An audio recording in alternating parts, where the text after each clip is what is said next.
What we do here is go back.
Hello there, everybody. How the devil are we all? I am sensationally well.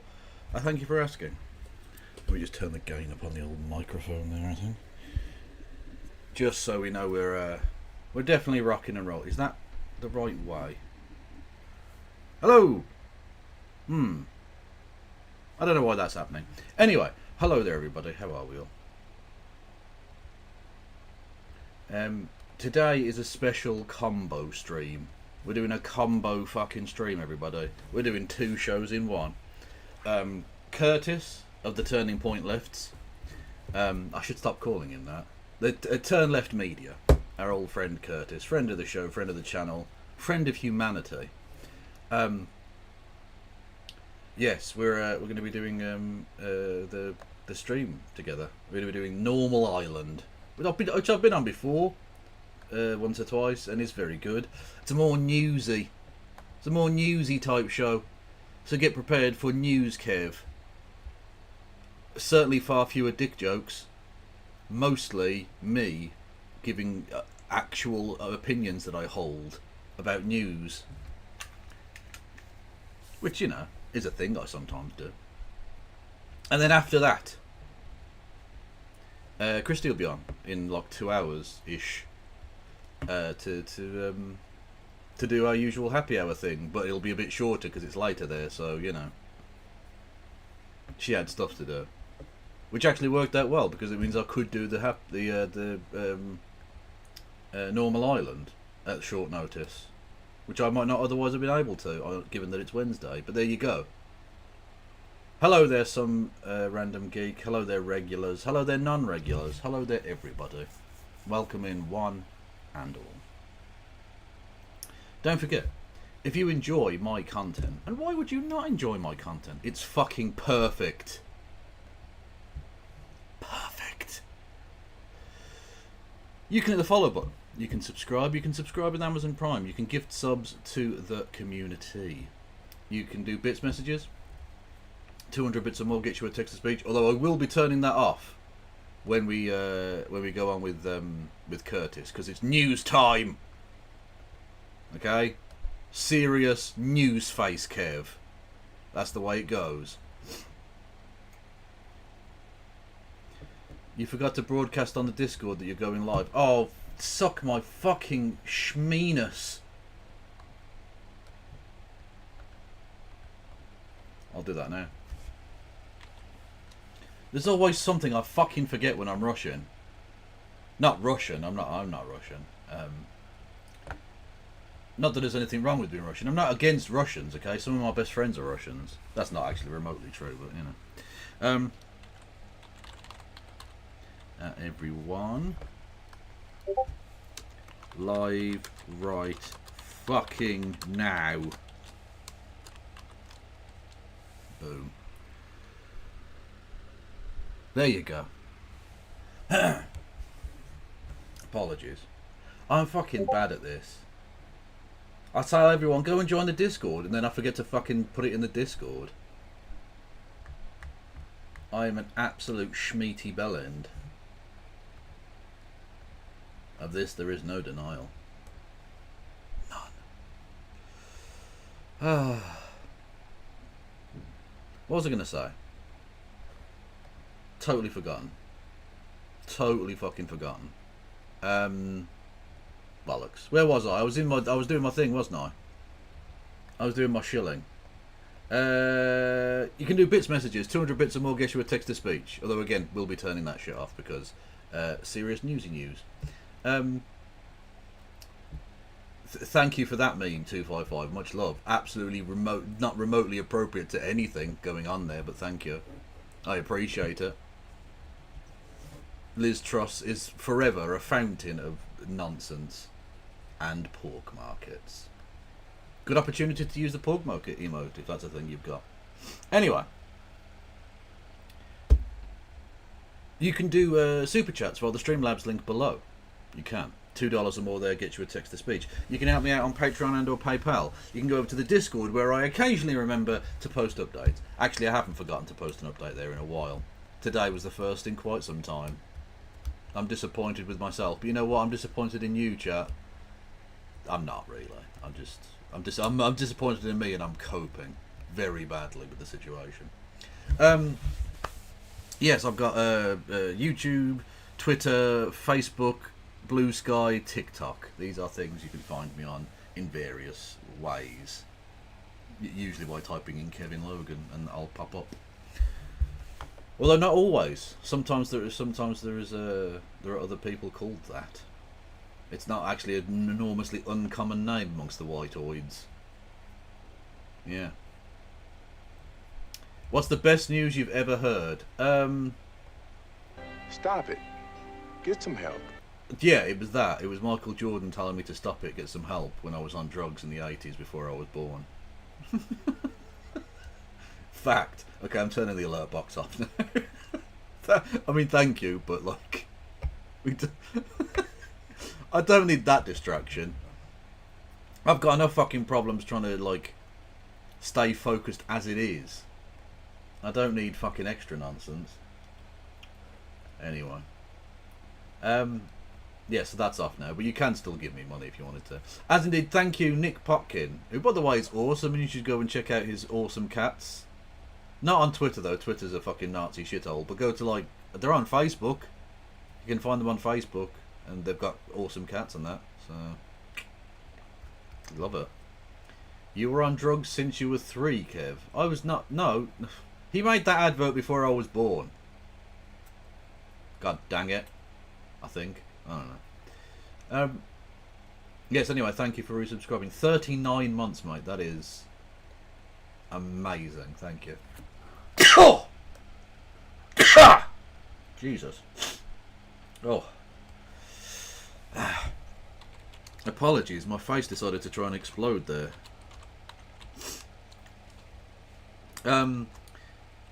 Yeah, I was with my my newly born nephew this afternoon, having a cup of tea with its parents, and you know, just generally chilling with the little baby and his sister and all the rest of it. And it's really funny when little babies sneeze, because they genuinely do seem to think their face is about to explode, because it's new for them. They don't know what the fuck's going on, and they look genuinely like the world has just come to like some sort of screeching halt. The look on his little face when he sneezed, oh my god, the funniest shit. He was, oh my god, he looked genuinely affronted by this invasion of his facial, you know, freedom. Stupid little cunt. I tried explaining to him, it's just a sneeze, mate, chill the fuck out. He wasn't having any of it though. He was perturbed. And he would not be talked down in the free marketplace of ideas, which just goes to show you that even the babies have fallen to the woke mind virus. Fact. Oh, the fuck am I talking about? Jesus Christ. Hopefully this works now. Hang on, that needs to just scooch up slightly. Is that okay? What is this? What are these things? Why is that? Oh, that's a pillow. Fuck me. I thought I'd gone mad then for a minute. Hang on a second. I'm just adjusting my camera, everybody. Don't be alarmed. Why would you be alarmed? Why would you fucking care? For fuck's sake. I'm sure there is a more technically proficient way than just moving the fucking thing, but if there is such a way, I don't know of it.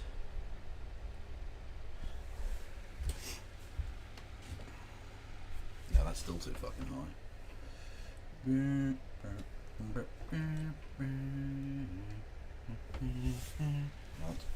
Yep. Give me a second, everybody. I will get this right, by hook or by fucking crook I will. There we go.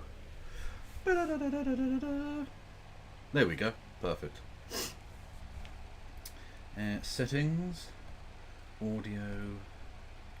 No, we don't want the stream cam, do we? But no, we want the Yeti. There we go.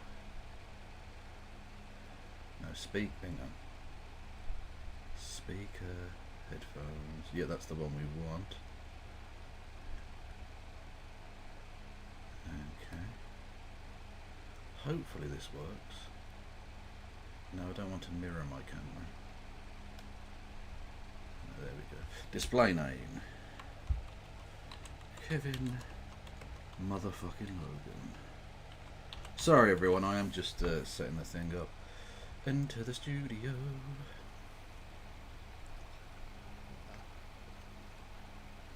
Shit.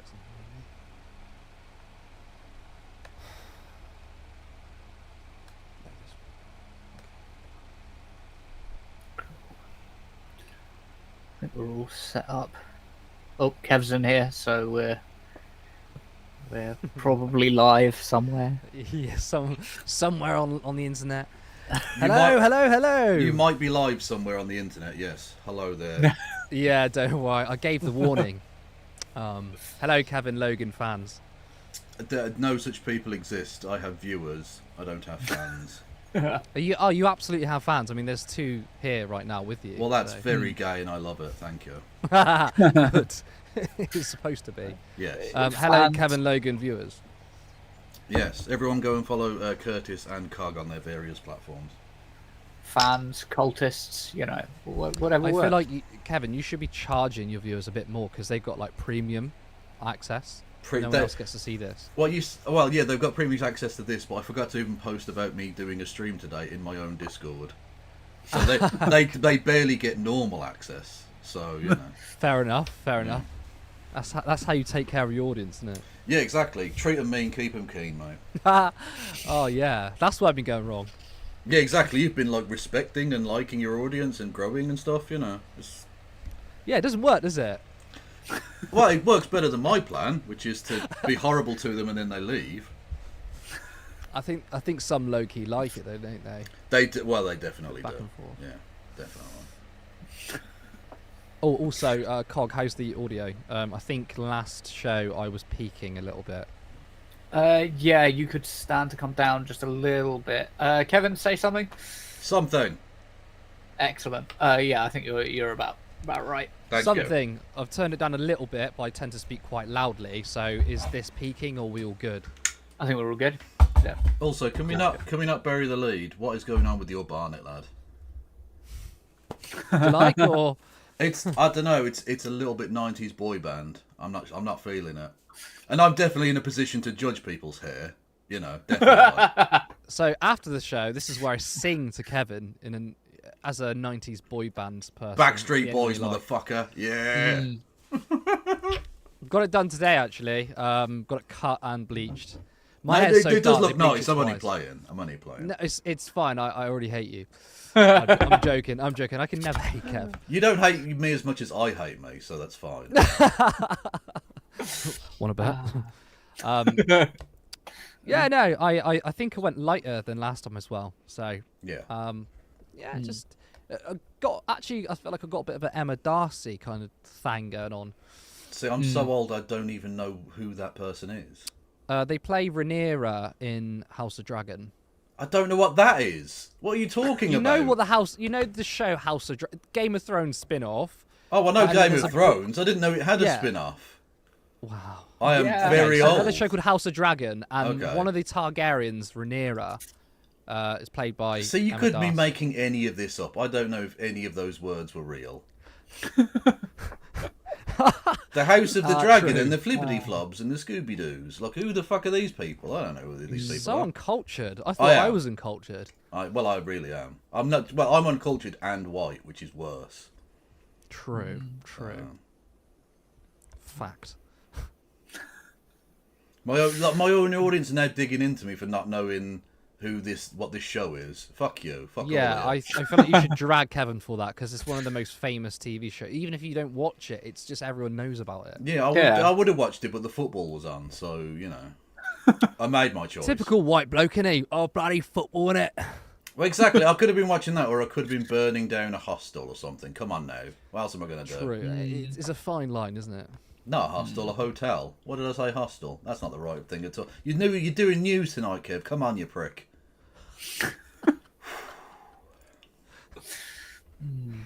Okay. How is everyone? Oh, topics all good for you? Yeah, grand. Yeah. Perfect. Cog, we all good?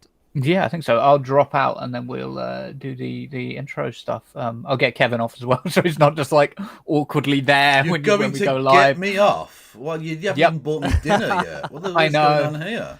God, Yeah. it's not even 9 o'clock. This a is little- pre-watershed Exactly. moment with post-watershed content. Exactly. Glass of red wine, Kev. Glass of red wine. Cog after dark. Let's go. I know, right? Let's go.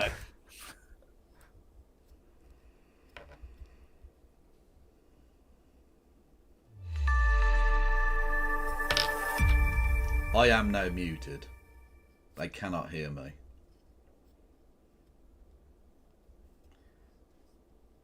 Too old to be messing around with it. True. True, I need to drop my standards. I'm old and fat now. I can't be demanding things.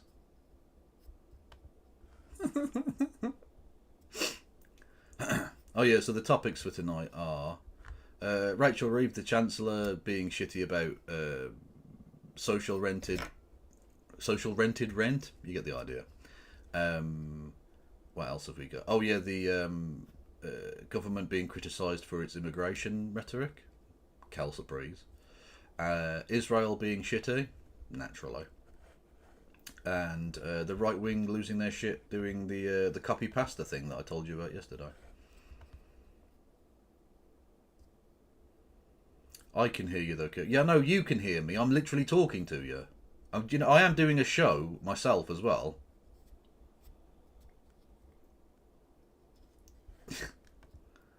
Replace Keving with a more knowledgeable person, a pickle.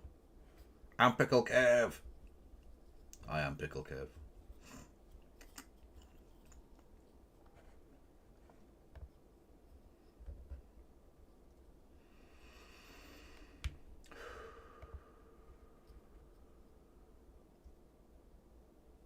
£50 to get your cock out, Kev. Well, I'm not on camera at your end, so like, how do you know I haven't already got my cock out? You owe me 50 quid. I'm just saying. Sing more Electric Six. Let's start a war. Start a nuclear war.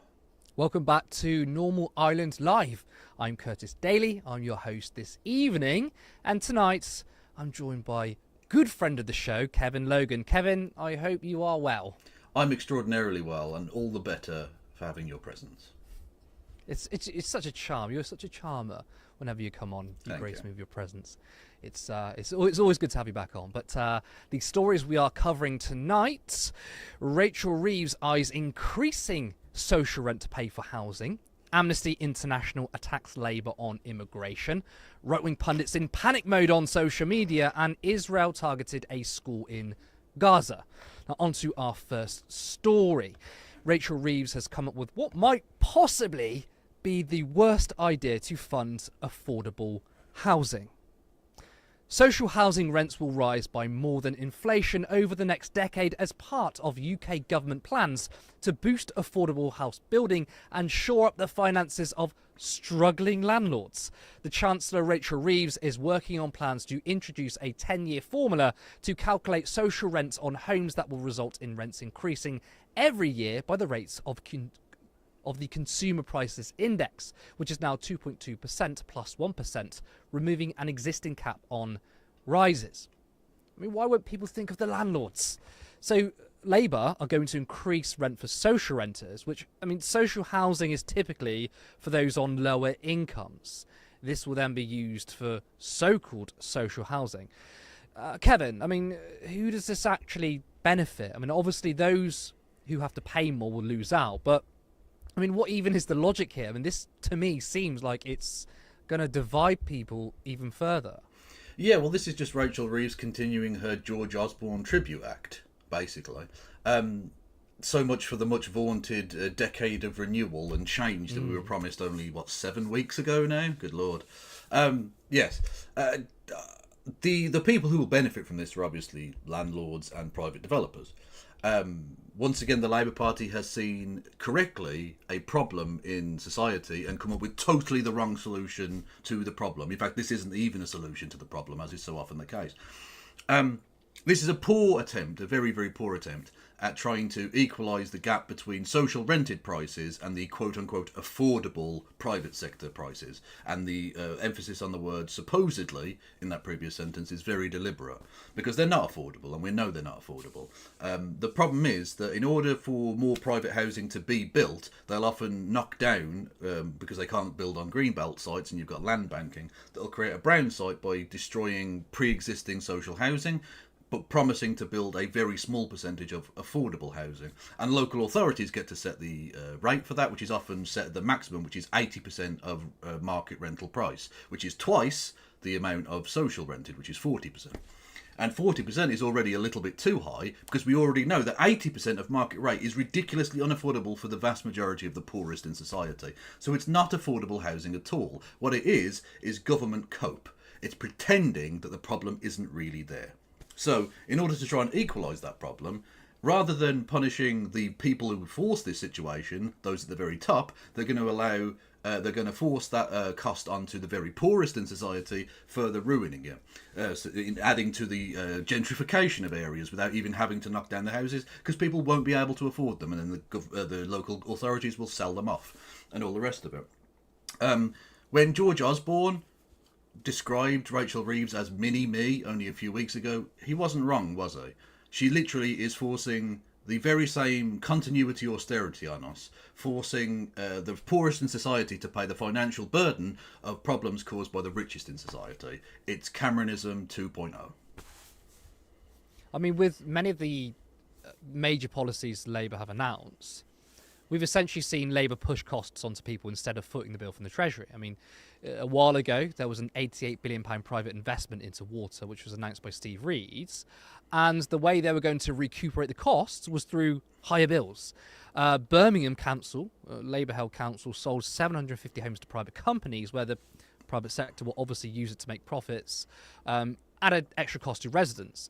This is essentially the same thing, right? Instead of the government investing in council houses, what they're doing is building houses off the back of people, and in this instance, renters in social housing. You know, these are the sort of people who absolutely do not need more of a burden. And I think is to turn around and say, well, look, we're so good with the finances.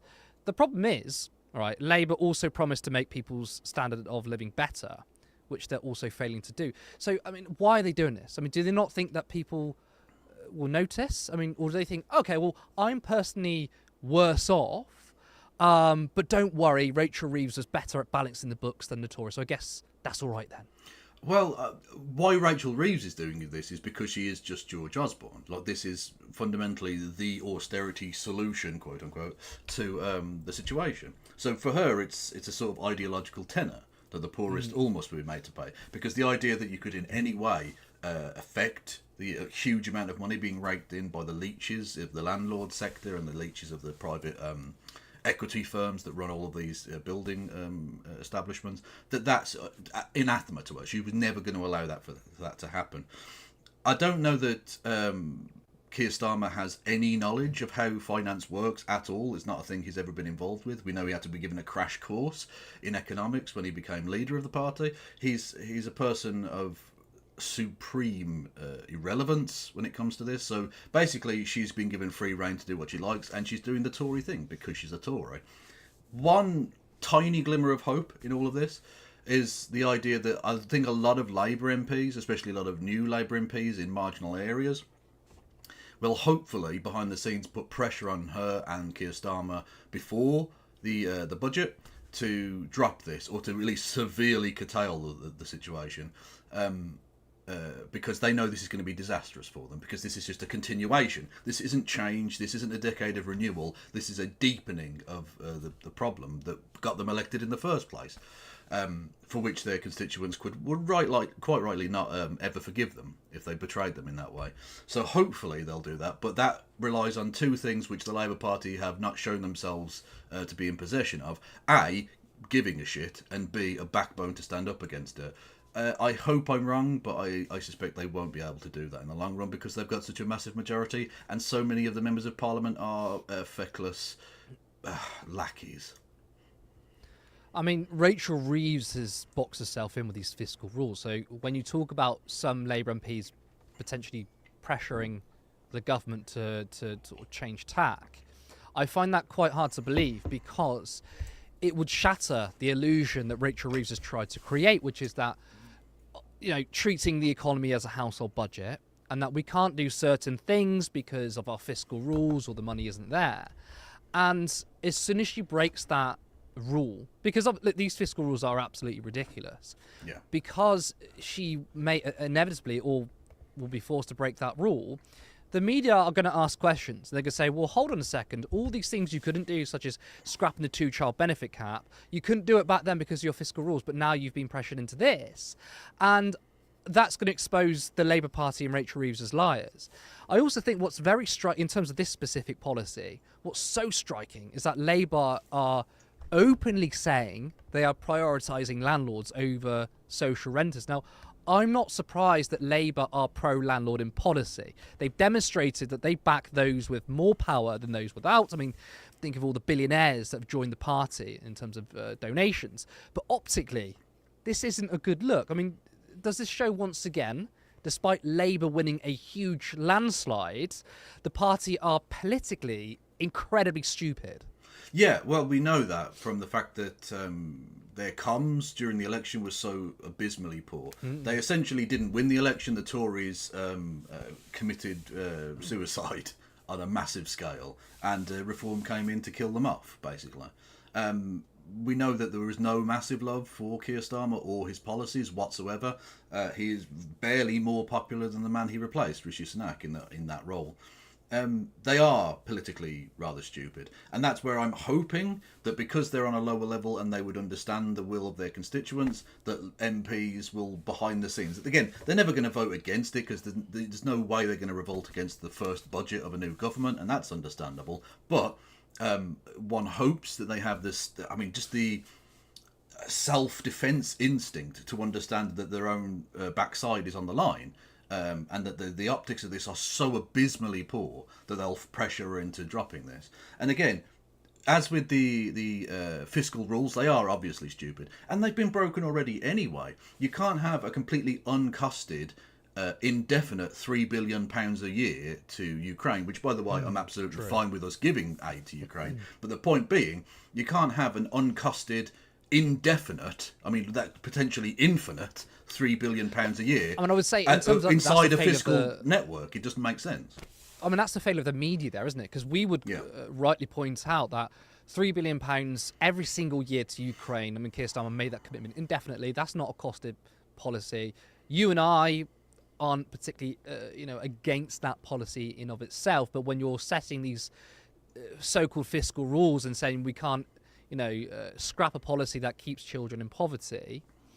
But the media aren't then saying, oh, well, look, the Labour Party have scrapped their fiscal rules because it goes on the policy that essentially the entire West supports. A lot of the people in the media support it. And again, I'm not even particularly against that policy myself. But if it was a commitment to let's invest in our public services, increase benefits, for example, or anything else that helps the people, you'll know the media would quite wrongly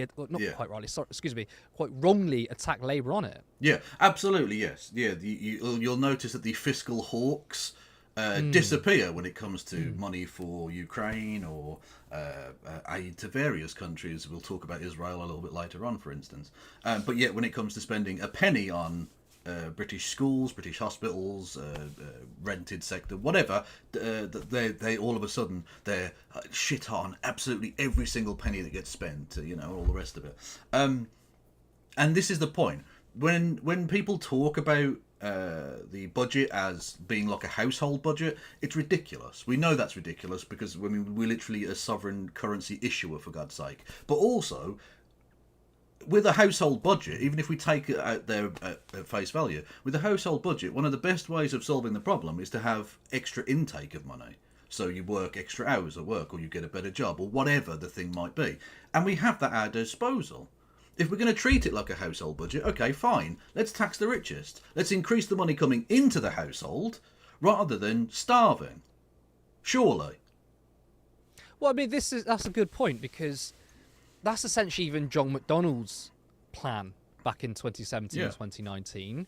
Was that in a way? I mean, they weren't saying stuff like, "Oh, we've maxed out the credit card," but was selling their economic package as a household budget, which is we're going to raise taxes on the wealthy in order to fund these public services. Now, I don't think that's necessarily the truth, but I'm absolutely fine with the Social Democratic Party saying we're still going to do these popular policies, but we're going to tax the rich for it. And that's the thing. It's such an easy thing to do for Rachel Reeves and Keir Starmer. I mean, if we go all the way back but before the election, when I think it was the first ever head-to-head debate between Keir Starmer and Rishi Sunak, and there was like an audience tracker. You could see whether people responded positively or negatively to what the leaders were saying, and it was kind of like that, because there wasn't much.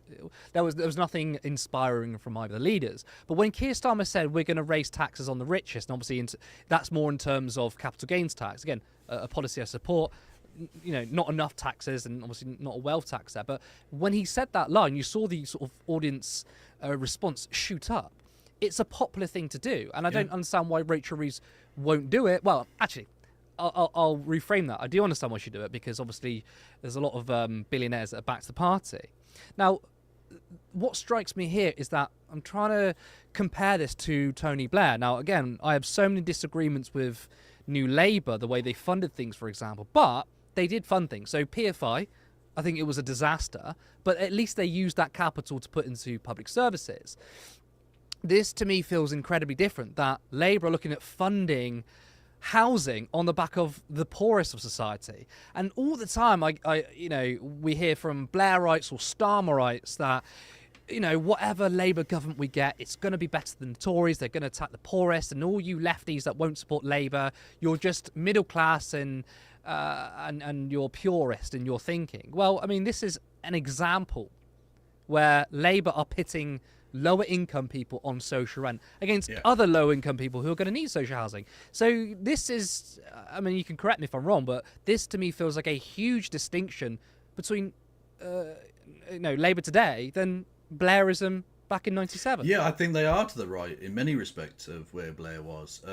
And I think that at least in part can be put down to Gordon Brown. Gordon Brown, for all of his faults, and they were many, I think did have something of a social conscience and did want to spend on public projects. And so having him as the Chancellor was enormous in terms of steering that potential course. Whereas we have the exact opposite in Rachel Reeves. Rather than being a bulwark to hold back the worst restraints of Blairism, or Starmerism in this instance, Rachel Reeves is going to nitro power that right-wing nonsense rather than holding it in check. And we could end up with a much further right economically anyway, Labour Party now than we had back in 1997 and beyond. She's an ideologue at the end of the day. When you say she's pitting the poorest in society against, slightly less poorly off but still relatively poor people in the private sector, this is exactly the Tory game. And this is why I couldn't back Labour at the most recent election, having backed them at previous elections, because it was a harm reduction, right? They were substantially, in some ways, better than the alternative. Whereas actually at this election they weren't. If we look at this policy, if we look at their immigration rhetoric, if we look at Israel, if we look at virtually everything, they weren't a lesser evil than the Tories. They were just the same evil with a red rosette. And that doesn't mean anything to me or to anyone in the real world. I think you summed it up perfectly, though, which is that Rachel Reeves is an ideologue. That's essentially what it is. Yeah. She is wedded to neoliberalism and the private sector, and this hatred of the public realm, which is also quite funny because there's been multiple speeches when she was in opposition saying the right things, saying, we could use the state as an active participant in investment, which is obviously a crock of shit, because that's not what's happened in government now. We will move on to our next story because time is getting on. Now, Amnesty International has attacked the Labour Party's immigration policy. A senior human rights activist has accused Whitehall of reheating old messaging after the Home Secretary announced a crackdown on organised immigration crime. Steve Valdez-Simmons, Amnesty International's Refugee and Migrant Rights Programme Director, described Yvette Cooper's new package as dismaying and warned a securitist approach could put off genuine asylum seekers from crossing borders if they needed to. Now, this is after Yvette Cooper announced a big crackdown on immigration and small boat crossings. Yvette Cooper has launched a major immigration crackdown and soaring numbers of asylum seekers crossing the English Channel in small boats. The Home Secretary said, "We are taking strong and clear steps to boost our border security and ensure the rules are respected and enforced. Our new Border Security Command is already gearing up, with new staff being urgently recruited and additional staff already stationed across Europe. The number of immigration detention spaces will also be increased as the government aims to speed up the removal removal of those whose asylum claims are rejected. So, Kevin, look, we were told that Labour had to take certain positions in order to get elected. Well, they're in government. So it's clear this is not an electoral strategy. They really believe this, don't they? Yeah. As with the previous topic, and as indeed with topics we'll cover later, there is no real difference between them and the Tory party. This, and I think Amnesty International was right in its criticisms and actually couched them in relatively political terms rather than being as strident as they might otherwise have been. And I get that. They're a diplomatic organisation which has to work across borders. They have to treat things with a certain amount of kid gloves, and I get that. But I think they're absolutely correct in their criticisms nonetheless. That when they got rid of the Rwanda scheme and the Bibi Stockholm, both of which were absolute stains on Britain internationally and internally, I and a lot of other people, I think probably yourself, were very, very happy with that. That was a good thing. That was a positive change. And when the Labour Party does something good, it's worth saying so. It's not, it's not a this team good, that team bad situation. When they got rid of them, that was good. But I couched that in terms of why they did it. They did it because it was financially inefficient as a method. A method of what exactly? A method of still being unbelievably cruel towards migrants. We know that the real thing to do, if we wanted to actually save lives and live up to our international law obligations, would be to open safe and legal routes so that they didn't come by small boats, they came by big, normal, actual boats, or planes, or the Channel Tunnel, or whatever. And we won't do that, because the Labour Party are as bad, it seems, on immigration as the Tory party are. And the thing that's so sickening about all of this is that not 2 weeks ago, there were race riots in Britain. There were essentially violent attempted pogroms against migrants. We had attempted murder on a mass scale being perpetrated, fires being set inside hotels that people couldn't escape from. And the Labour Party, the Labour government, had an opportunity to stand up against that kind of racist filth, and instead has taken the opportunity to pander to them and to cave in to them. It's embarrassing, it's shambolic, and they should be damned ashamed of themselves. Now, the centrists have always somehow believed that, well, if you capitulate on such issues, it's a way to deter more right-wing forces. Well, it doesn't seem like they're being deterred. I mean, No. What do you think the consequences will be of Labour continuing on this path? It's not the right-wing government, isn't it? It's the so-called progressive government. I mean, instead of taking on the right-wing framing of immigration, they're continuing this path essentially. So, what's the implication here, you think? It's the emboldening further of the far right. It can be no other outcome. We've seen from Nigel Farage already that he's putting forward the idea that he is the reason that this has taken place. Increased support for him means you push the Overton window and the zeitgeist of political movement further and further to the right on the matter of immigration. They're literally now calling for, within the Reform Party, a national referendum on net zero migration, which is an absurd concept which doesn't work and wouldn't live up to literally the pre-existing international law obligations that we have, as well as just basic humanity, that if people are asylum seekers, you take them in. That's the idea anyway. So yeah, it would just be the further emboldening of the far right by moving the national conversation further and further and further. And we're seeing it. It's not just the government, it's the political establishment in totality, who, like I say, 2 weeks ago were quite rightly being blamed for stoking the fires of racial hatred in this country, and they've all gone back to doing exactly the same, because now it's fine. Now some people are being thrown in jail for stealing pasties from Greggs. All of a sudden the problem is fine again. We literally have seen over the weekend major news outlets screaming and shouting about the fact that 400 migrants came over in boats on Saturday, wherever it was. Whereas if you actually look at the number of people who emigrated from the country on average last year, more than 600 would have left. So actually we're 200 down if the numbers are to be believed, which again, who even knows at this point if any of it's real, but they've gone back to stoking the same hatred and division because it sells. It's good content, they get clicks, they get newspaper sales, they get right-wing outrage, and it stokes the fires yet and yet and yet again. And unfortunately, whilst the rioters themselves have been quite rightly put in jail, the people behind it all, the likes of Nigel Farage, the likes of Dacre at the Daily Mail and various other people, they will face no consequences for this. and yet they are the people who perpetrated it. Now, I mean, despite Labour winning a big majority, and obviously, I would say client journalists or the centrist pundits, they use that as evidence of what having, political nous. They think that's what political intelligence is. I think you and I would agree. I think a lot of circumstances are at play in terms of elections. Obviously, the Conservative collapsing, which for me, that's the number one reason why Labour won. Oh, yeah. But I think that, I mean, look, you've got James Cleverly attacking Labour on this policy. And this is the thing which either figures in the Labour Party know and they ignore, or they don't know and they don't realise, is that it doesn't matter how right-wing you become or try and capitulate. There will be a party to your right that will criticise you anyway, because they understand politics, right? The Tory party, I know they'd lost an election, right, but they do understand politics in terms of the narrative, because they know we'll never be happy with immigration policy.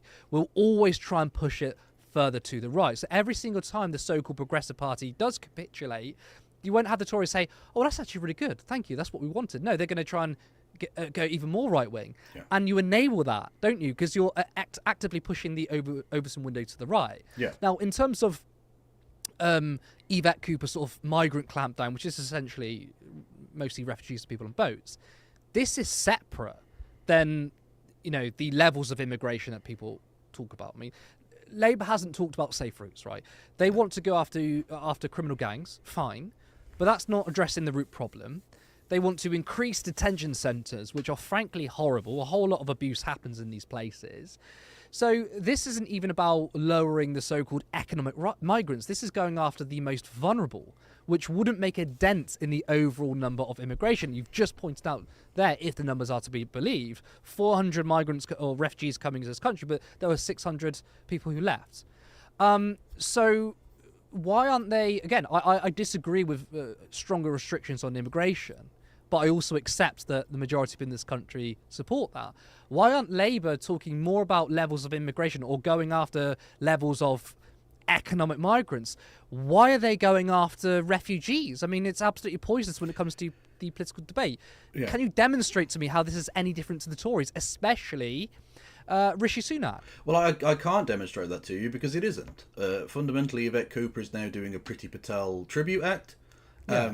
They're basically stealing the Tories' clothes because they're just the Tory party now. I was literally having a discussion on my stream last night about the Tory party leadership election and how frankly boring it was, and someone pointed out, and it's so true, there is a fantastic array of great Tory party leadership contest, old school Tory leadership contest candidates on the front bench of the Labour Party. They're literally just the old school Tory party from like the mid-2000s. That's what they are now. They're Michael Howard, they're Ian Duncan Smith, they're whoever. Those people are now running the Labour Party. And that's why they're doing this, because they don't fundamentally disagree, it seems. And it offers no substantive difference. The people looked from the pigs to the humans and the humans to the pigs, and they couldn't tell the difference anymore. It literally is. It's Animal Farm. Now, before we move on to our next story, I just want to say that if you like what we do, you can subscribe and you can share our content. There are now 5 of us contributing to Turn Left. However, it is all still voluntary in order for us to dedicate more time to Turn Left, to upgrade the quality and to become a fully realised media organisation. You can support us on Patreon for £3 or £5 per month, or any one-off donation at patreon.com/Turn Left Media. Let's grow a socialist media alternative to take on the establishment commentariat, and you could be part of the journey. Now, I also want to shout out to Flow Snake, and I know you're in the audience watching now. We had a discussion about whether you were accidentally blocked, and I reassured you that you weren't, and I don't know why you weren't coming up on our streams. I had a look at our settings, and for some reason, and I swear to God, I didn't do this, for some reason, your name was on the blocked list. I've never personally blocked anyone. I don't believe in that. Me and the mods will remove genuine abusive comments and racist comments, but if you disagree or whatever, we wouldn't do that. And of course, Flo's like, you're pretty based anyway.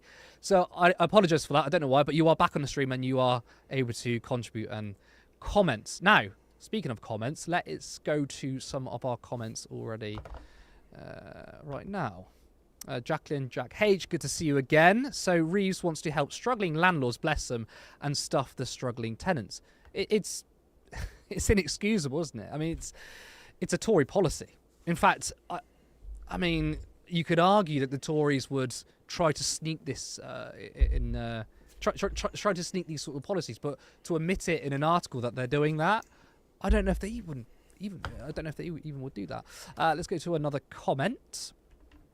Dave, we need to dump Reeves fast and Starmer and Cooper. We'll already run out of time, and Farage is picking up the wallpaper for number 10. Yes, that's a very good point you're making there, because any failure of this Labour government will embolden the right wing and the far right. I mean, is a big critic of Keir Starmer. I genuinely want them to do well. I want them to provide for the country. I want them to do good things. I think, one, because we want to see good things, but also I think as a way of starving off the far right. But my fear is they won't do that, and reform will come back even stronger. Let's go to another one. James Holmes, good to see you again, and thank you again for 10 Turn Left memberships. It's incredibly generous of you. You've been a big supporter of ours. Thank you. Edward Sexby, this is disgusting, quite apart from its utter moral bankruptcy. Feeding the far right red meat never satisfies them. Labour and Liberals both paving the way for fascism. You are 100% correct. It's never enough. It doesn't matter if Labour support a referendum on net zero migration. I don't think that will ever happen, but let's dream up of a scenario where they do that. You won't get reform saying, oh, good. Then they'll start going even further to the right, and we won't want to see that, would we? I mean, Kevin, your response actually to that last comment. Yeah, I think that's... And also, sorry to cut you off, Rachel Atwood also asked if you're in a walk-in freezer. No, I would usually have my fancy lights on in the background, but I'm doing proper newsy news. That, yeah. So I'm just this just blank background newsy man. No, I'm not in a walk-in freezer. I'm literally sweating because I've got the windows shut and everything. It's a nightmare. But thank you. I wish I was in a freezer.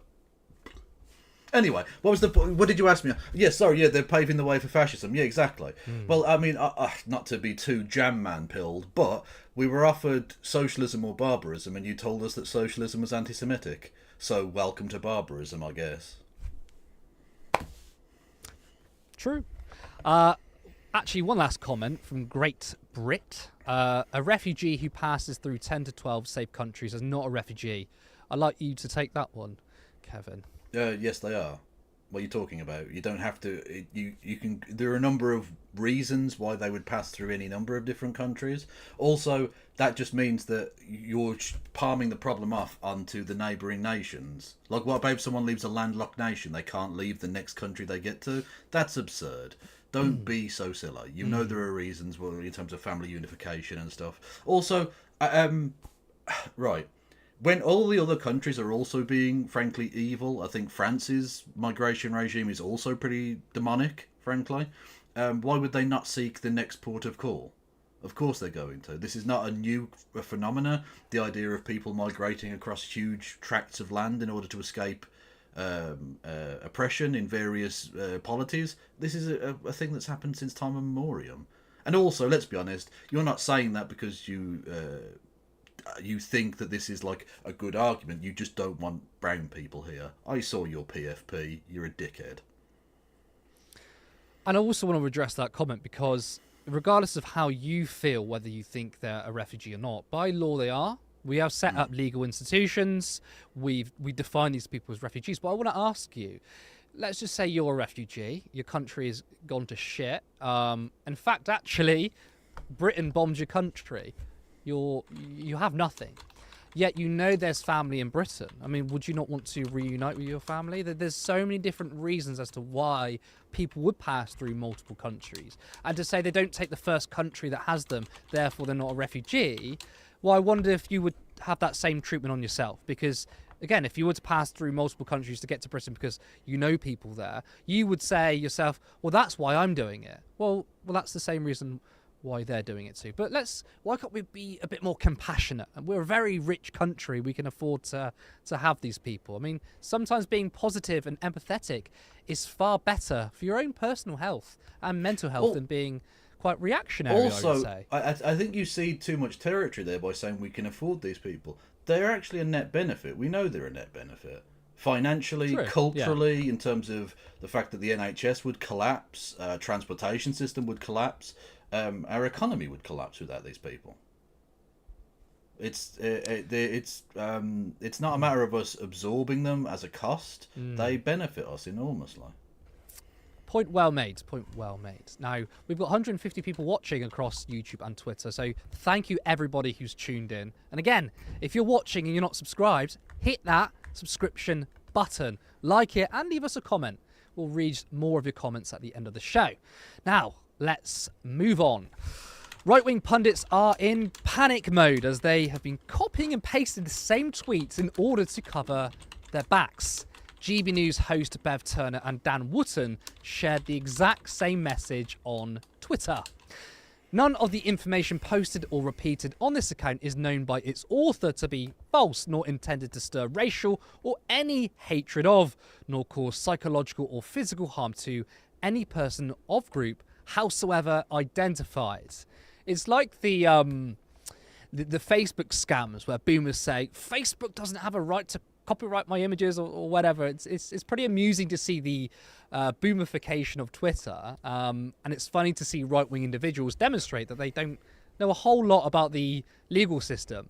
Kevin, I mean, this isn't going to make a difference at all, will it? This doesn't act as some kind of legal barrier. No, I've seen several legal experts, although I didn't need this to be particularly pointed out to me, but it's still good to have it confirmed. I've seen various legal experts saying this is just a denial. This isn't a cover at all. Literally, you might as well have not bothered publishing this and just go in there and say, I didn't do anything wrong, my lord. Because that's all. That's the equivalent of what this is. You know, a murderer will go in and say, I didn't stab anyone to death. And then the court has to decide whether they stabbed someone to death or not. This is nothing. This covers nothing. What it does do is show how pathetic they are in terms of having baby brain, for definite, but also how scared they are. And that's very funny. Dan Wootton, feeling it necessary to do this, tells me he has taken, let's say, not great legal counsel and has decided that he needs to do something about this. And it's not just, of course, the riot people that have done this. I think some of the people like J.K. Rowling with her tweets about Imani Khalif, which have now been subsequently deleted, and she's been off Twitter for a week. It's good to see finally some consequences for right-wing shitheads. That for me is a source of enormous happiness. Schadenfreude extreme. I wonder if J.K. Rowling understands that if you delete things off the internet, it's never really gone. I mean, well, no, she's become. You can find these tweets. There's screenshots everywhere. I don't think she does. We've got the receipts. I don't think she does understand that. She's become one with the mould now. She has become absorbed by the spores. That to the point where I don't think she understands basic reality. She is a billionaire who lives in a castle filled with mould. I don't think she understands the nature of like the Wayback Machine or anything. Like she knows she's fucked. Her lawyers have told her she's fucked. And so she's about to lose quite a lot of money and respect and possibly face other legal ramifications in the future, which is very funny because you can't go around making baseless claims about people, and you shouldn't be able to either. If anyone doesn't understand the reference to mould, it's because J.K. Rowling, in a profile picture, had mould in the background, and then people made a joke that actually we've seen J.K. Rowling become worse and worse and worse, more and more deranged, and it's actually the mould in her house that's caused her to behave like that. And even, well, I'd say even funnier is that she changed her profile picture because obviously you responded to it. But if you actually look at her latest profile picture, it looks like there's a penis come out her arm. Look, everyone's got AIDS in their house, maybe, that they use for sexual pleasure purposes. You don't leave it sticking out the side of your head in your profile picture, is all I'm going to say. Just you keep it's that not in. Recommended. You keep that in the bottom drawer, love. Come on now, let's not be silly. Now, our producer in the background, he sent a message saying, in capitals. If you copy and paste this, Facebook cannot legally use your profile picture, like and share hun XOXO. Is it? I think it's that's not, what it was. Yeah, it's not remotely surprising given that Elon Musk now runs Twitter, that Twitter has been boomified, because he is the king really of the 10-year-old stale memes. Literally, he posts. Oh my god, this is completely off topic, but whatever. He posted a thing when Trump said he might give him a cabinet position, and it was Department of Government Expenditure or something like that, and the title was Doge, because that was the DOGE was the name of the thing. And you're doing Doge memes in 2024. Go to bed. He's also in his 50s. Yeah. He's not a child, but he posts like one. He really does. love- It's embarrassing, yeah. We love a bit of Elon bashing. Now, to get back to these specific individuals, I mean, do you think there's an element of self-awareness? I mean, they're writing this disclaimer because they know what they're sharing is potentially misinformation. Do you think they know that, or that... I mean, look, we know that a lot of the right have been pushing false information. That's exactly what actually led to the riots in the first place. Or do you think these pundits truly believe that we're in some kind of communist Britain and it's simply Keir Starmer clamping down on... Oh, yeah. I mean, don't get me wrong. I don't mind them calling him two-tier Keir because it is funny and fuck him. But it's not actually a fair criticism. If you look at the way in which the left get treated, if you look at the way Muslims get treated, ethnic minorities get treated by the police and the legal system, the idea that there's a two-tier system and it's against straight white men is absurd, of course. But they do genuinely believe that we've now fallen to communism. The Americans have picked up on this vaguely. Various people going out about, don't go to Britain, it's fallen to the woke communists. Brilliant, yeah, don't come here. Please don't. I'd be more than happy for you to never come here. You're idiots, clearly. But who was that convincing? I mean, calling this communist. First of all, unlike... I mean, I was talking about this on Monday with Helena. Unlike the US, where there is a big constituency of those who really care about freedom, it's a big political movement. Over here, let's be honest, a lot of the British people are quite authoritarian, and they like seeing people get harsh sentences. So, I mean, who's it going to convince when you got right-wing pundits saying, this is communist Britain because Keir Starmer is going really, really tough on criminals? I feel like people will probably be like, yeah, that's a good thing. Well, exactly. You saw from places like the Daily Mail, who were kind of edging towards defending the race rioter people. And then all of a sudden, when the idea of slamming the hammer down on them, and giving them massive sentences, all of a sudden they got super hard for it and just came out and was like, yes, throw the book at them, put them in jail forever. So the right wing are going to have to decide, is it two-tier communism, two-tier Keir evil, or is it actually really good that we're, throwing people in jail for 5 years for stealing some Crocs? Like, you can't have it both ways, guys, But either way, it's I don't think it's self-awareness on these people's parts, it's fear. It's just fear. They don't want to go to jail, and they realise there's a good chance that they might do. And I'm happy for them to at least feel that fear and to squirm, even if they ultimately don't end up in jail, even if they just get a slap on the wrist or they get ignored completely. The fact that they felt repercussion for their actions is in of itself potentially a very useful societal mechanism, and that's good.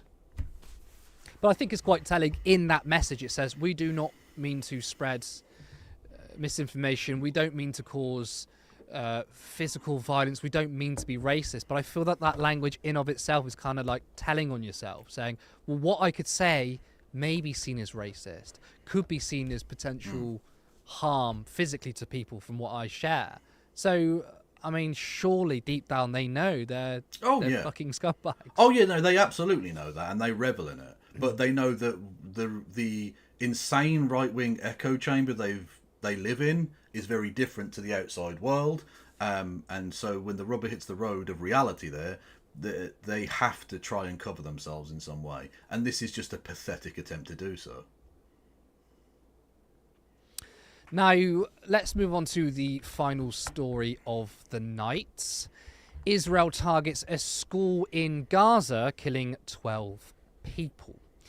At least 12 Palestinians have been killed in an Israeli airstrike on a school housing displaced people in Gaza City, the Hamas-run Civil Defense Authority says. A spokesman says rescuers were struggling to recover a number of missing people believed to be trapped under the rubble at Mustafa Haver's school in the western Rimal neighborhood. The Israeli military said it had targeted a Hamas command and control center inside the school, and that it had taken steps to mitigate risk of harming civilians. So, as you just heard in the quote, Israel said it was a Hamas control center. Do we really believe that? Now, this has been among a day of an Israeli bombing campaign as other airstrikes took place, pushing the total number of people killed to 52 Palestinians in the last 24 hours. Multiple Israeli airstrikes on Gaza have killed at least 52 Palestinians. The bombs targeted a school, a family home, a crowded area near a market, and a mobile phone charging point, among other places. Now, we have shockingly heard just a little bit, and I say a little bit, of sanity from an Israeli politician claiming that Netanyahu is sabotaging peace talks. Israeli opposition leader Yair Lapid said Netanyahu is trying to derail the Gaza ceasefire and prisoner exchange talks, adding that his attempts to sabotage the negotiations should stop. Enough with the briefings, enough with the tweets, enough with the rhymes in front of cameras, Lapid wrote in a post on Twitter. All of Netanyahu's attempts to sabotage the negotiations should stop. Deal now before they all die. Now, this comes after a peace deal was supposedly rejected by Hamas. I mean, pro-Israel voices have been claiming that once again, Hamas rejects peace. But it turns out that within the deal, there is no permanent ceasefire. Kevin, Yair Lapid, the opposition leader, telling the truth, it seems, that Netanyahu is sabotaging peace deals. Yeah. I mean, do you think this is significant? Is there a tide turning against Netanyahu? Or is this just politicking and it doesn't really mean very much?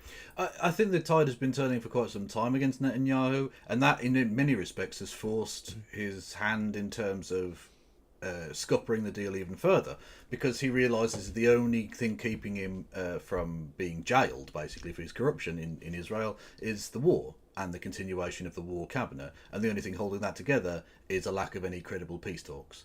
So he has to scupper them. We also know, in a bizarre twist, that Donald Trump has been telephoning Netanyahu, telling him not to do a peace deal before the November election, which, by the way, is illegal and technically counts as espionage on behalf of a foreign nation there, Donald. But we'll pass that over. Yes, the barbarity of the IDF just doesn't cease. It just doesn't stop. We saw those 12 people killed in a hospital, in a school that was already housing displaced and injured peoples. So they're literally doing a kind of human game hunting at this point, innocent human game hunting, where they're chasing people from site to site, murdering them. We saw another example from Deir al-Balah, the marketplace there. Another 8 people were killed. Deir al-Balah was a place where the IDF had told the residents there that they had to evacuate because they were going to target yet another Hamas place, because it's always Hamas. It's a joke at this point that they never show any evidence for it, and then when the eventual evidence does come out, it shows, oh, it wasn't a Hamas place to begin with. It never was. They told them to evacuate to a safe zone, quote unquote, that was already full, and they knew was already full, so they basically presented a fait accompli. They told them to evacuate to a place they couldn't evacuate from, and then they bombed it. That is just murder. That's just murder. It is a war crime. And yet the British government continue to sanction the sale of arms. The American government continue to sanction the sale of arms as well. And now the ultimate disgrace, I think, is Anthony Blinken going over there as a peacemaker and shifting the goalposts completely, to the point where obviously Hamas can't agree to this because this isn't a ceasefire. Hamas have said, we stick to the framework that Joe Biden publicly announced in July. We'll stick to that, and we'll go from that point. Whereas now they've just completely ripped that up and said, no, actually, there's no permanent ceasefire. You just have to agree to everything. But apparently that's Hamas scuppering the deal somehow.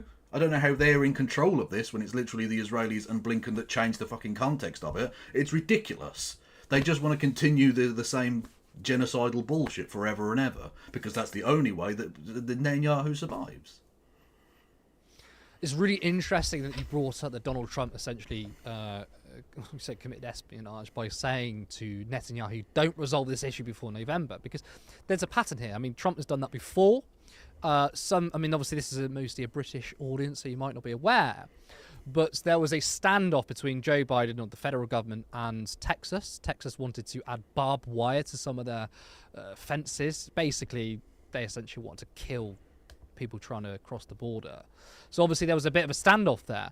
Now, Joe Biden, look, the federal government has complete control of the borders. They could have literally arrested the Texan authorities if they refused to enact the policies of the federal government. But instead, Biden worked with them, came up with a bill that was more restrictive on immigration, something that supposedly the GOP wants, and the Democrats voted for it, and Donald Trump instructed the GOP to vote against it because he wanted to keep that policy alive in order to attack Joe Biden or now Kamala Harris. And it's the same again. It's playing politics with people's lives. It shows. And look, I want to say Kamala Harris is a completely flawed candidate. She absolutely... I think she's better on Palestine than Joe Biden, for example, but I completely understand those, especially Palestinians, saying, I don't want to vote for Kamala Harris, right? I get that. But for those that think about voting, I mean, look, if you're in America, think about not supporting Kamala Harris. Donald Trump is far worse on Israel. He's way more pro-Israel, extremely pro-Israel. So, I mean, it's not good enough from the Democrats, but people need to understand the GOP and Trump are extreme to the core. Well, we know that one of the main financial backers, along with Elon Musk, obviously, of Donald Trump was the widow of the late Sheldon Adelson, who was famous for making people sign a contract that said that they wanted to shrink the government to the size that it could fit inside a bathtub. That's how right-wing he is, and was, of course, a massive Zionist as well. And his wife is no different, apparently. And one of the concessions she's gotten from Trump in order to financially back his campaign is that Israel will be allowed, in a second Trump term, to annex the entirety of the Gaza Strip. So if you think there's no substantive difference between the two on this, that's not true. I understand people not wanting to vote for Kamala Harris, understandably, given her ties to Genocide Joe. But if you're looking at genuine harm reduction, I think that's the idea of supporting someone like Donald Trump is just absolutely unacceptable. Yeah. And to go back to Netanyahu, I think potentially the dial has shifted on him personally, and I think that liberals will probably celebrate this, right? They'll say, "Well, this is really good. We're making progress." But the problem is, right, it's a system error here, right? It's you can dispose of Netanyahu. It doesn't mean that the genocide's going to go away. There has been a systematic oppression of the Palestinian people for the last 75 years. Netanyahu hasn't been in government that whole time. I think maybe the speed will be a bit slower if the opposition were to win, although I think we're expecting to see Netanyahu to win again. So I guess what does the picture look like? Let's say Netanyahu does manage to go because of international pressure. I mean, we're seeing Netanyahu fall out with David Lammy because he's ignoring him because so far the Labour said they will back the ICC in an arrest warrant. But let's say Netanyahu's gone and someone else replaces him. Does that even change all that much? Not really, in a sense that it's just going to be replaced with another hardcore Zionist. And actually, this is a much under-analysed part of the process, is that there's something deeply sick at the heart of Israeli society. Look at the parties they vote for. It's largely ultra-Zionist. Now, it's obviously not completely that. There are Arab parties. There is the Labour Party, which is still a Zionist party, but is at least vaguely sensible when it comes to actually trying to get a negotiated peace settlement and all the rest of it. There are other, decent individuals here and there, but they vote consistently for scum. And I use that word completely advisedly. Awful dregs of humanity, to the point where, I mean, who would even replace him? Someone like Naftali Bennett or someone like that? Like, they're awful. Who's incredibly deranged. Yeah, they're all... He called babies, the Palestinian babies, essentially Nazis. Exactly. Nazis anyway, absolutely insane stuff. If you get rid of him, it doesn't, topple the dictator and then someone cool comes in. It's just going to be yet another piece of shit. The only slight ray of hope in it is that it's a piece of shit whose entire political project isn't just carrying on the war, which gives you some latitude for hopefully maybe some settlement at some point, or at least a calming of tensions, even if a settlement isn't formally sort of reached. because they don't have to rely on the war continuing to remain as prime minister, which is the case currently with Netanyahu. So I mean, but that's a very, very. I'm desperately reaching there for a straw, and it's ultimately it's just going to be replaced with yet another genocidal lunatic. Because again, there's something deeply corrupted at the heart of Israeli society. I don't know how to fix that or how to even begin to try and fix it, but they keep voting for evil bastards, and that's a problem. I mean, there is obviously a lack of genuine choice. Let's be honest, but you are right. I mean, if you look at polling, well, and the fact that they keep assassinating people who dare to, well, they also keep killing the those that actually oppose meaningfully. But if you look at polls and people's views in Israel, they are very, very worrying, to say the least, about their attitudes towards Palestinians. And I think obviously that goes along with the entire media. I mean, we've got a lot of our media over here that are pro-Israel. Just think how much worse it is over in Israel itself. That is essentially the establishment way of thinking. Now, I want go on. I was just going to say, there's also not the external pressure of the potential for stepping over the line, because they know that America has their back, so they can step over the line as much as they like. Of course. It's not like with, say, North Korea, where international sanctions actually get applied to them, so there are repercussions for their actions. Israel can do whatever it likes, knowing it has the world's basically sole superpower at this point. China is on the rise, we get that, but they're not going to challenge America meaningfully in that respect. So America basically will sign a blank check for them every time. It's so funny to me when you see Biden going about meaningful change. We're going to get meaningful change. We're going to have a ceasefire, and Netanyahu just laughs at him and goes, "Sign the fucking check, Joe. Just sign the check and give me the fucking weapons. I don't give a shit." They know that they can't do anything wrong, and so there's no outward external force to place moderation into the discussion, because they can do whatever they like with a blank check. I mean, you can't play nice. You can't say, "Oh, I really want to ceasefire," and they go, "Oh, okay." Then you do have to essentially play hardball with them. Yeah. It would be very interesting to see if Kamala Harris does win. Again, I'm not saying that the Democratic Party are exactly pro-Palestinian, but it is worth noting that she was one of the first people to call for a ceasefire.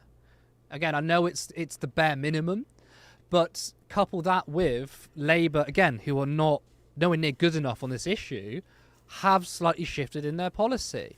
They at least are wax lyrical about banning arms. Again, if you look in the detail there, they say they're going to ban offensive weapons, which, I mean, let's be honest, Israel are going to say everything's defensive, right? It's not good enough. What's a defensive weapon exactly? Exactly. But it was positive to see that Labour said they would back the ICC if there was an arrest warrant. So it would be interesting to see that Kamala Harris, who I do think is better on Palestine than Joe Biden, and a slight shift in the Labour Party, you're seeing a bit more of a sink when it comes to US and the UK. Potentially could add pressure, but maybe that's just being optimistic. I think you are being optimistic. I think we've seen there are so many holes in the Labour Party's supposed at maybe sometime in the near future getting rid of arms sales to Israel. It's like Swiss cheese. They'll be able to pick their way through that, no problem. America, they try and make a noise, but that's because there's an election coming up. We know that fundamentally Joe Biden is a Zionist. I don't think actually Kamala Harris isn't a Zionist either. She's just slightly more distanced from it because she's been vice president, which is the equivalent of having a child in the corner colouring with a colouring book and some crayons. It doesn't do anything. But you have to take some responsibility as vice president for the actions of the president. You were a part of that ticket. You didn't at any point resign. You take that to some degree on yourself. I think she understands that there is a groundswell of opinion in the United States which has moved against Israel, or at least against this current war. And so they need to be given signs before the election that they're looking towards a ceasefire. But really, it's too late now to get a ceasefire, I think, before the election. Yeah. Oh, absolutely. And also, I'm under no illusions that if Kamala Harris changed nothing, I wouldn't be like, oh my God, I'm so shocked. I am just pointing out maybe the very small differences between Kamala and Biden. But again, if she continues the same policy, I would not at all be surprised. I think that is important to note there. Now, I just want to say to Rachel Atwood and Vicky Klee, yes, you are now moderators, if that's fine by you, which was done last night. So you will be seeing a spanner next to your name. But that is all for tonight. I want to thank everyone who tuned in, and I also want to thank Kevin for being our fantastic guest again tonight. Now, remember, if you enjoyed this live show, you can also support Turn Left by hitting the subscribe button. Now, if you like our work and you want us to become full-time, because we are currently working around our paid jobs, then you can support us on Patreon for £3 or £5 per month, or any one-off donation at patreon.com/Turn Left Media. My name is Curtis Daly. Thank you so much to everyone who tuned in, and we will see you next time. Patreon.com, Turn Left Media. Support independent media. Support social justice that's there on social media. Thank you, Turn Left. Anti-Semitism. Blatant anti-Semitism. I apologise. I did not realise that Curtis was going to bring Hitler on. Otherwise, I wouldn't have come onto the show. I am a silly sausage. The Iron Dome is defensive, but supplies with arms. I kept fucking up my lines then, or not lines, but I kept I don't think I was on the ball tonight. I kept stuffing up my words. It happens, but no, it's fair enough. It's better than mine. You're superb again. Oh, thank you very much. Yes. Hello. Who's the fourth person? Who is this? What? Oh, it's Lewis. Hello, Lewis.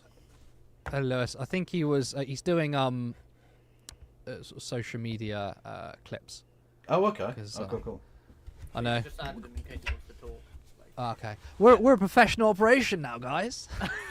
Yeah, no, good. I saw you pass 13,000. Congrats. Here's to Thank many, you so many much. more. Though. Yes, I mean the goal was to hit 20k by the end of the year, which to be fair, we had such a strong start to the year. I mean, obviously no thanks to old Gaza, and it's sort of slightly slowed down. So hopefully we can. I think it's probably bound. It was probably bound to after the election. You would think take a bit of a dip. I screwed up right at the beginning. I don't know if you noticed, Kev, but I put like 30 seconds till we start in the chat. Oh yeah, that was private chat, and fucking I put it in the YouTube chat, so I just commented I was to on the everybody. YouTube 30 link, seconds, and... Curtis. I was like, wrong chat, mate. Yeah. Fuck. Well, at least that means people can believe us or believe me when I say we've actually got producers rather than just me just in the back going, oh, there's loads of us. I'm just pressing buttons. We are a real professional organisation. Lewis, hello. Hello. How's it going? Yeah, very well. Very well. Lewis, just a warning for you. We're live on Kevin's stream, just Yes. so that you're aware. You are still, you do still have an audience in front of you. Just to, yeah. So don't admit all to that like, criminal shit you were telling me. Yeah. Or don't admit to watching any kind of adult content or something. Yes. That would be good. Yeah, that would be awful. That'd be a terrible thing to do. I can't believe you brought that up. I can't believe you brought that up. Good lord. True. I can't believe that. Anyway, people don't know what we're on about, do they? No. Really good show though. I've worked out what Twitter's all about now.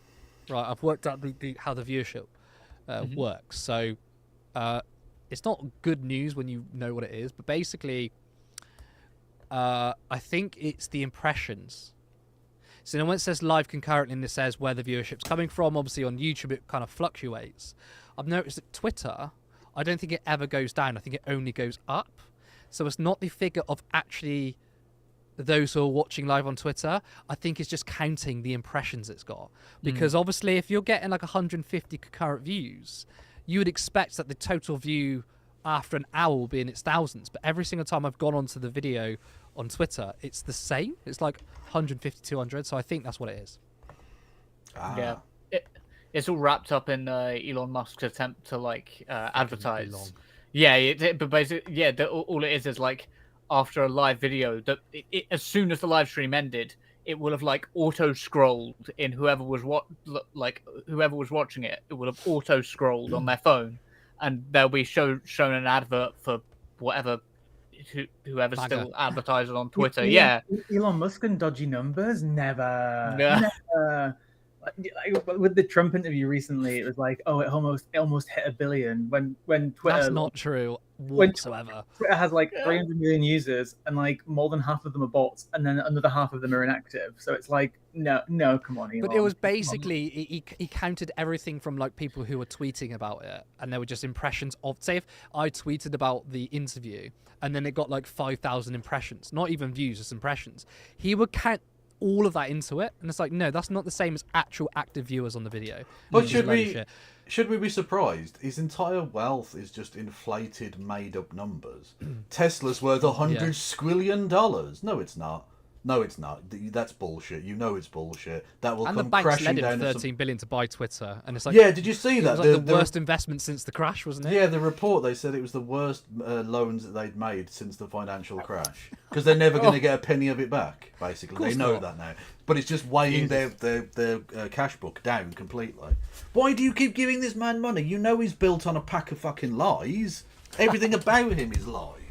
He sells 4 shit cars a year and then sells carbon credits. That's it.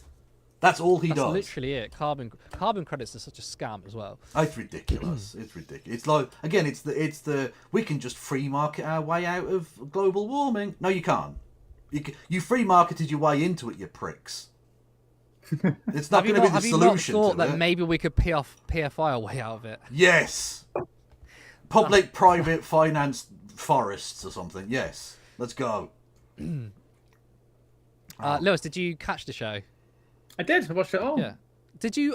Because me and Cole would talk about this at the beginning. There's actually no way of technically timestamping, is there? Unless you do it manually. No, so what I do, I was watching it on my iPad. So what I do is I tap the screen on my iPad so I can see the time, and then I screenshot. And it's just like the easiest way just to do it, so I can just go back to those time shots. Like I was watching you guys while I was washing my dishes, to be completely honest. Like that's how boring I am today. But yeah, I just screenshot and then go back to the timestamp. Oh, wicked. Is there some good clips in there, you think? Oh, I think there is. Yeah. It's good swear.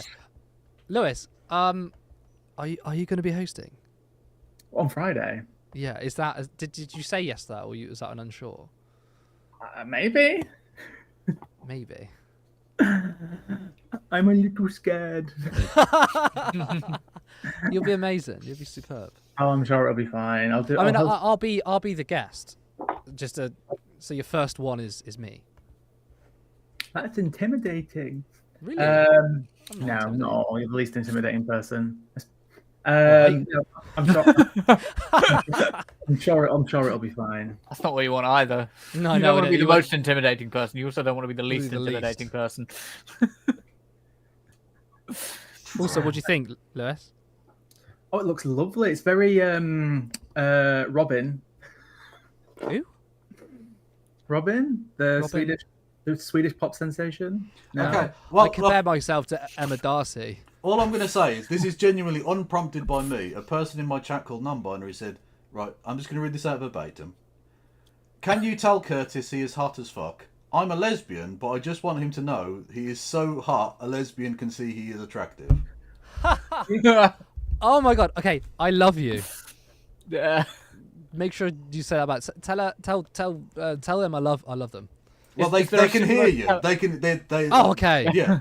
Yeah. So is there a similar comment about yourself, Kev? Can you find one about yourself, please? Oh yeah, there's this one. Kev, you look like a fucking moose. Oh, fair enough. Shall I do some comments in your? I'm going to go on my second accounts and go in comments of like, you're really hot, Kev. You know, like I love your beard.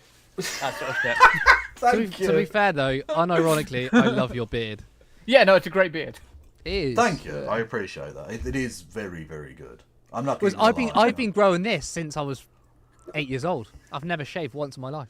Well, that's part of the problem. You need to shave several times. It actually helps it grow back thicker if you shave. I heard that was a myth, by the way. I heard that was a myth too. I shaved it loads and it grew back like a fucking forest. I just think you actually like fully sprinted into puberty. I did, yeah. No, I face planted into puberty, yeah. I mean, I'm guessing you started to look like Chewbacca. 30 years old at like 12. I didn't. No, actually, I didn't. When I was Oh, about not? 12 or 13, my beard started growing in, and it was two little thin blonde wispy bits. I looked like a fucking koi carp. It was ridiculous, and I grew it out for ages. I was so proud of it. It was bum fluff of the worst kind. It was embarrassing. But there we go. One thing I was going to say though, like obviously, yeah, it was a great show, but don't you think like I'm struggling in the news right now? Like I think it's just I just don't think there's much going on. Parliament's not up until October. Like, am I the only one who thinks that the news cycle's a bit meh right now? Anyone else? A little bit. A little bit.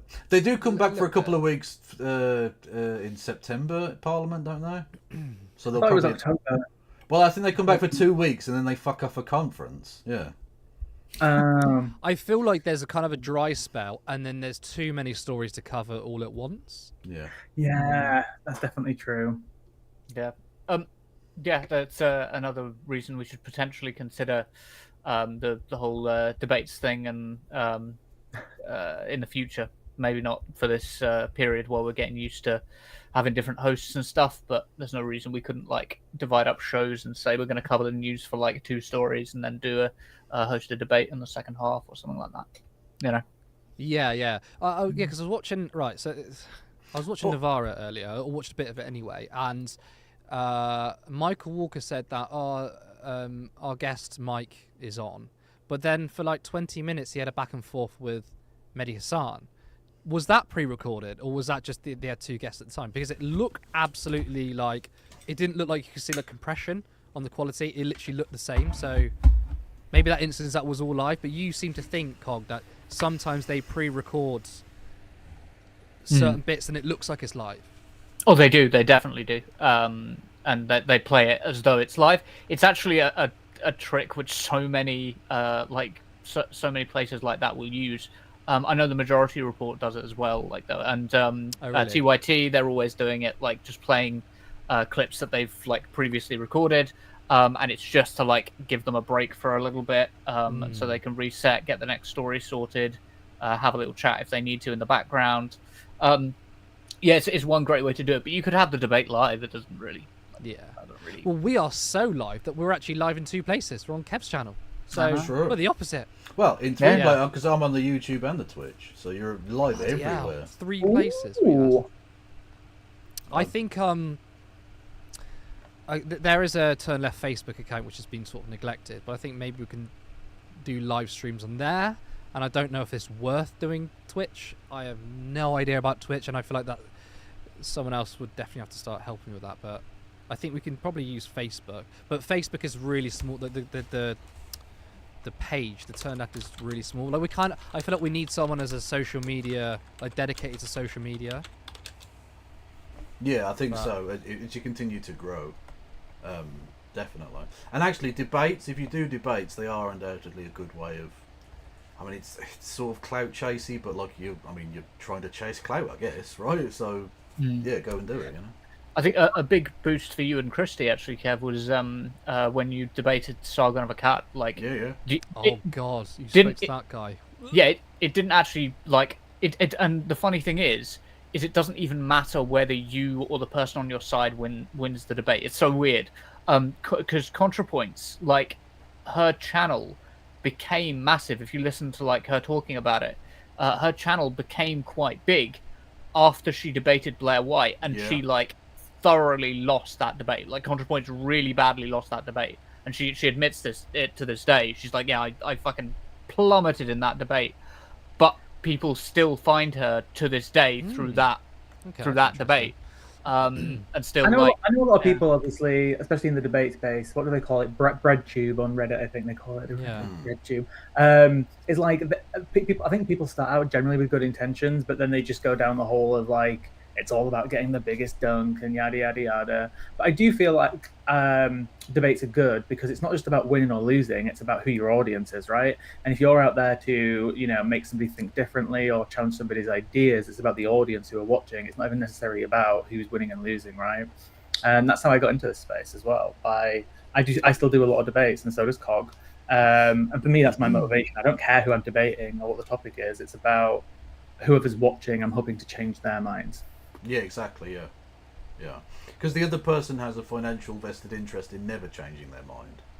Yeah, right. Exactly it. Whereas the people watching are doing so for entertainment, but it definitely seeps into who they are, and ultimately I look at it as planting seeds of information that can grow if that person wishes to analyse it more, right? I'm not so fucking brilliant as a communicator, and in fact I don't think anyone is, that they can automatically change someone from being like a fascist to a socialist or whatever. But what you can But the point do isn't to convince them, is it? It's the audience. Well, no, exactly. That's what I mean. I'm talking specifically about members of the audience, right? I'm not going to be able to convince them with my flourishing rhetoric that they're wrong about a thing. But what I can do is give them a different perspective and plant an idea in their head. And if they're an inquisitive person who gives a shit, they can analyse that and grow and develop. And they might never become the perfect person or someone I want them to be. But if they become 10% less shit, that seems like a worthwhile endeavour. You know, I mean, Turnap will definitely do debates, won't we? But it's kind of balancing growth and capacity. It's like it gets to the point where you can't do so much when you're still not earning any money. So it's like it's very hard to be like, oh, we'll do this, we'll do this, we'll do this. Like now, it's not always possible. Especially that like we're working. I mean, I'm going to be working 6 days a week. So it's hard to fit it around, you know. I just want to, I agree, Kurt. Guys, we'll just have to like all of this. We've got to approach it slowly because we don't want to like overburden ourselves and burn out. I 100% agree. But I was going to say on Tev's point there that a lot of the way that people are persuaded isn't actually by like having their arguments logically broken down. It's by seeing somebody that they identify with and they think is a cool personality make an argument, and they're like, they kind of run with that argument because the cool person who they like is making that argument. Like so many people became new atheists because of like Christopher Hitchens, Sam Harris, and Richard Dawkins. Not because they were like, you know, brilliant, that their arguments were all that much more brilliant than somebody like William Paley's, you know, counter arguments. It wasn't that they were particularly interested in like religious philosophy or anything. It's that they picked up those arguments and became new atheists, became like very anti-religious because they saw Christopher Hitchens debating and getting like the dunks and the cool, you know, like. That's I can attest to that as a former new atheist. I used to watch Sam Harris all the time. I used to watch those honestly, this is so pathetic. I used to watch those Hitch slap compilations of Christopher Hitchens dunking on people, and I used to think I was the smartest prick in the room. Yeah, it's like the introduction to like farts. Intellectual YouTube, wasn't it? It was like when you first get into intellectual YouTube. But I honestly, if I ever invent a time machine, I'm travelling back and I'm punching that little cunt in the face. Yeah, I'm going back to 17-year-old Kev, and I'm knocking him the fuck out. Sorry, go on. But what for me, what pulled it out was when Sam Harris started to get really Islamophobic. Yeah. And then he started like parroting like right-wing policies. Yeah. Which is like he was sympathetic to Trump and stuff, and I was like, oh, hold on a second, like yes, I'm an atheist, but like you're not applying criticism equally to all religions here. It seems like you're actually really going after Muslims here now, and I was like, oh, fuck that. Well, that's for old heads, if you remember the Ground Zero mosque nonsense, that's what got me. That's what convinced me, because my whole thing was like, I don't like religion, but freedom of religion is a massively important thing to a free society, and they were like, no, fuck them, they shouldn't be able to build their mosque. And first off, it wasn't a mosque, it wasn't at Ground Zero, but even if it were, they were allowed to build a fucking religious house of worship. Fuck you. But the new atheists were just like, they were bought into the weird beginnings of the alt-right. What do you think of Alex O'Connor? I used to watch him when he was just purely as cosmic skeptic. I do worry though if he's starting to get into circles where he might be a bit more reactionary, because he always presented himself as like the centrist liberal, like harmless guy, you know, but he didn't really talk about politics too much. But I do get a bit worried that maybe he's starting to get into a particular space, which I don't know. It's more of a feeling from honestly, we need people to study what led so many, because honestly, back in the day, there are, I think, 2 content creators that I can think of that were new atheists that didn't turn into wankers. So there's some process they? this. I would go with Steve Shives. He was a bit of a liberal, but he's a good lad. And a guy called the Messianic Manic, who's fucking based, but Canadian. So you know. Oh, what about Daniel Dennett? I don't think Daniel Dennett was Is too he? bad. I think he's dead, isn't he? Yeah, that didn't turn him into a wanker. You can't. Oh wank if no, you're dead. but I mean, like, he's still like. Okay, I'll clarify. People who are still making content now, for whatever reason, they're not. You know, people who've stopped making content are a different category, whether they be dead or otherwise. But people who are still around in the space, there are basically two people who didn't turn into gobshites on some level. Either like did some weird sexist shit, went fucking racist with it, Islamophobic, went full alt-right. Like there's a real a fucking crazy. Actually, if PZ Myers is okay, does he still do content? I don't know. I don't Not know who sure. that is. PZ Myers is amazing. American. He's a spider expert. He's like one of the foremost experts on spiders in the world, and was a new atheist guy. God, I fucking hate spiders, so I wouldn't want I think, Yeah. I think Oh we're yeah, wait. Do you guys know about this spider thing? But the giant spiders entering the UK thing. You've seen Oh, what in the Daily Mail are you talking The about? Are they Express, coming? Are yeah, they the coming in Express on? are- Are they coming in on boats? Because that's a problem. I know. We've got to They've stop been the saying boats. this for years, though. I was reading stories that these giant spiders are coming and they're biting people and they're dying on the spot. Like, I've heard these stories Yeah. all of the time. Oh yeah, it's bullshit, but it's hilarious bullshit. Like, But it's not, because I'm shit scared of spiders, so it's not actually. I'm fucking terrified. Lewis, you sent a message saying there's about a half-second delay. Yeah. Was that the entire show? Like, was It did actually vary a little bit. At the beginning of the show, it was a little bit longer, then it seemed to shorten. But the for audio me, when I video, was- you mean? Like, was I? Yeah, the audio and video for me wasn't was not synced. But Kevin, it was fine. But for most of what I watched, because mostly I was listening as opposed to watching, it seemed out of sync.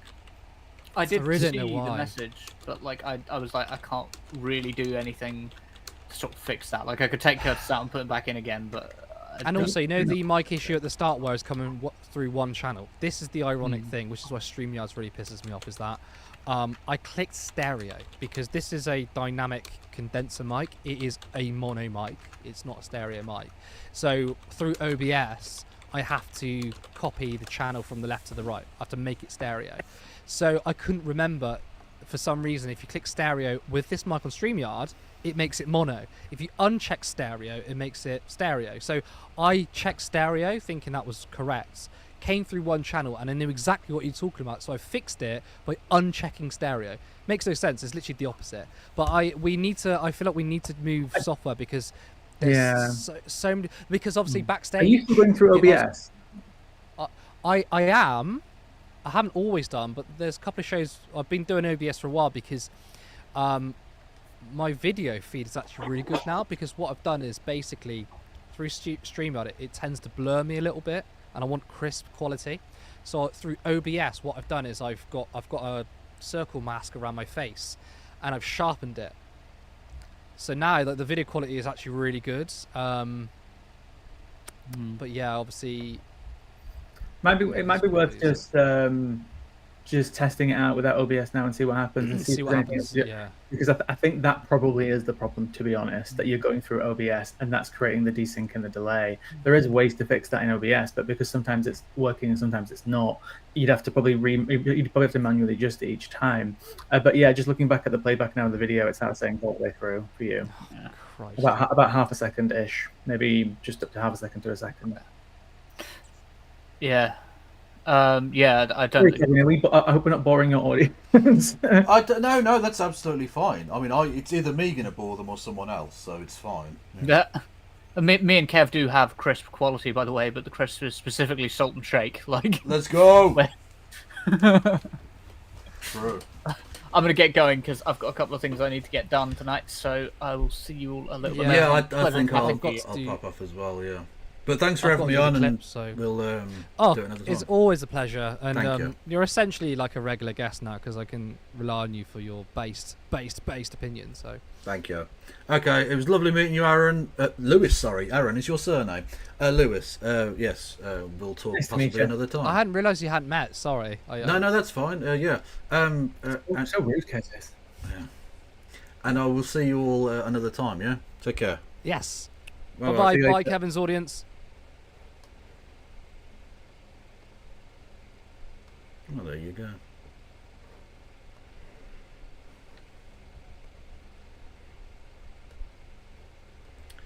There you go, everyone. That happened. Now, we were going to have Christy on, but it turns out, right, I'm a twat. I'm a big old fucking twatty twat bag. And I bollocks at the time. Okay? I thought we were doing 9 o'clock my time. We were not. We were doing 9 o'clock Christy's time. So we were an hour out. I say we, I was an hour out.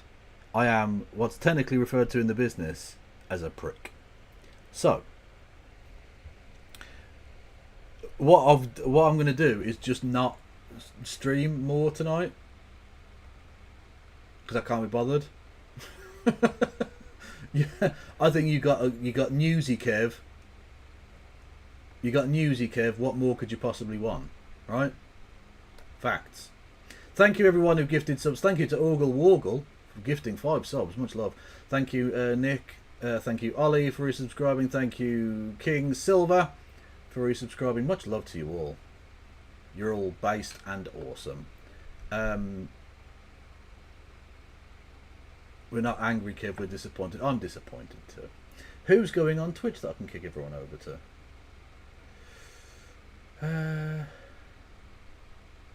Gremlo's going. I haven't been over to Gremlo because he usually is finished by now.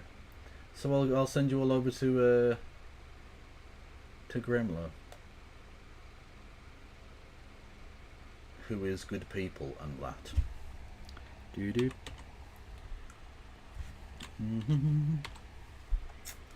Okie doke, everyone. I'll be back possibly tomorrow, I'm not sure. If not, I will definitely be back Friday and hopefully with Christy.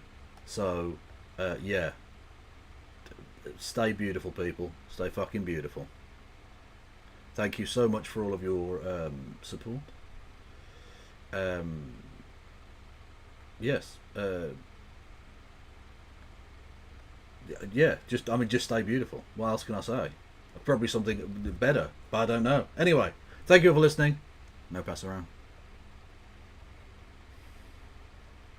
Or